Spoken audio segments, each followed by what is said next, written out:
ये बच्चे।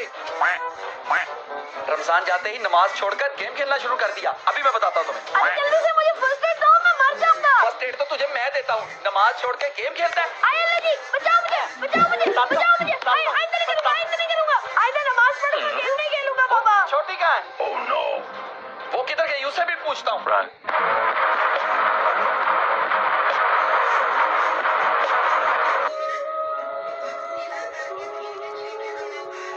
कहाँ गई ये? पापा नीचे इतनी शोर की आवाज क्यों आ रही थी? वो छोड़, मस्जिद छोड़ के यहाँ नमाज क्यों पढ़ रही है? पापा मस्जिद में बच्चे शरारत करते हैं और मेरी नमाज खराब होती है, इसलिए यहाँ मैं रोज नमाज पढ़ती। भाई की तरह गेम नहीं खेलती।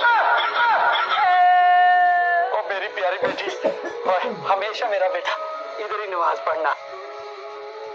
शुक्र है आज नमाज से मुझे बचा लिया। आइंदा से मैं हमेशा